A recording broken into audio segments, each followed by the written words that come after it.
वरुण अपने घर में सबसे छोटा था। दो बड़े भाई जिन्होंने माता पिता के देहांत के बाद बड़े शहरों में जाकर अपना व्यापार जमा लिया। माता पिता की जिम्मेदारी वरुण को सौंप दी। इसी कारण वरुण तरक्की नहीं कर सका और कलकत्ता में ही एक छोटी सी नौकरी करता रहा। वह एक किराए के छोटे से मकान में रहता था। एक दिन वरुण को उसके बड़े भाई अमरनाथ का फ़ोन आया। अमरनाथ: वरुण कैसे हो? वरुण: जी भैया अच्छा हूँ, आप बताइए। अमरनाथ: सुनो वरुण, शायद तुम्हें पता नहीं है, पिताजी की दिल्ली में एक पुरानी प्रॉपर्टी थी जिस पर किराएदार ने कब्जा कर रखा है। हम उस प्रॉपर्टी को बेचना चाह रहे हैं। मैं चाहता हूँ तुम वहाँ जाकर रहो और उसे अपने कब्जे में लो। इससे हम तीनों भाइयों को फ़ायदा होगा। वरुण: लेकिन भैया मेरी नौकरी। अमरनाथ: अरे भाई, दिल्ली में तो तुम्हें इससे भी अच्छी नौकरी मिल जाएगी, जाओ वहाँ। वरुण अपने दोनों भाई अमरनाथ और श्याम का बहुत आदर करता था। वह उनके कहने पर अपनी पत्नी को लेकर दिल्ली पहुंच जाता है। वह किसी तरह लड़ झगड़कर किराएदार को निकाल देता है और खुद रहने लगता है। कुछ ही दिनों में उसे नौकरी मिल जाती है। दिल्ली में कलकत्ता से अच्छी सैलरी थी और मकान का किराया भी नहीं देना पड़ता था। वरुण अच्छे से रहने लगता है, लेकिन वह मकान बहुत पुराना था, खंडहर हो चुका था। ऐसा लगता था कभी भी गिर जाएगा। कुछ दिन बाद वरुण को उसके मझले भाई श्याम का फ़ोन आया। श्याम: छोटे कैसा है तू? वरुण: भैया मैं मज़े में हूँ, दिल्ली में अच्छी नौकरी मिल गई है, सब अच्छे से चल रहा है। श्याम: चल अच्छा है। हाँ, एक बात तुझे बतानी थी। हम दोनों भाइयों ने 2 अलग मकान कलकत्ता में ख़रीद लिए हैं। अब हम यहीं रहेंगे, यहीं रहकर कारोबार करेंगे। वरुण: यह तो बहुत अच्छी खबर दी आपने भैया। मैं तो कब से चाहता था आप दोनों वापस आ जाएं। श्याम: हाँ, लेकिन अब तू बाहर चला गया। वरुण: कोई बात नहीं भैया, कम से कम कोई तो है जो अपने शहर में रह रहा है। जब अमरनाथ को इस बात का पता लगा कि उनका भाई वरुण मकान में मज़े से रह रहा है, तो उसने श्याम से बात की और दोनों मकान को बेचकर पैसा बनाने की तरकीब सोचने लगे। वरुण इस सब से बेखबर मज़े से रह रहा था, लेकिन उसकी यह खुशी ज़्यादा दिन टिक नहीं पाई।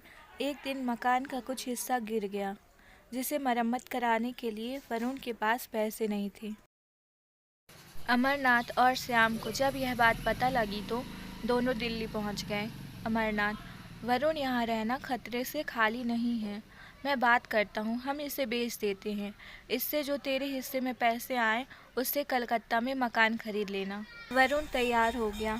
वैसे वह कलकत्ता में अपने भाइयों के साथ रहना चाहता था। अमरनाथ और श्याम प्रॉपर्टी बेचने के लिए दलालों से मिलने लगे। वरुण इस सब से बेखबर अपनी नौकरी करता रहा। वैसे तो तीनों भाइयों में बहुत प्यार था, लेकिन वरुण बहुत सीधा था। इधर उसके दोनों भाई पैसे के मामले में बहुत चालाक थे।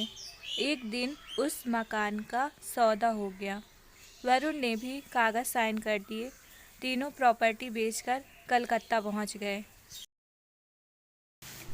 वहां पहुंचकर वरुण ने वही पुराना मकान जो पहले किराए पर लिया था ले लिया। 2 दिन बाद दोनों भाइयों ने वरुण को बुलाया और कहा, अमरनाथ, यह ले वरुण अपने हिस्से के पैसे। यह कहकर अमरनाथ उसे 5 लाख रुपए पकड़ा देते हैं। वरुण: भैया ये क्या है? मुझे तो पता लगा था कि मकान 30 लाख का बिका है और मेरे हिस्से में 10 लाख आएंगे। यह सुनकर दोनों भाई सकपका जाते हैं। श्याम: नहीं छोटे, किसी ने तुझे गलत बताया है, मकान 15 लाख का बिका है।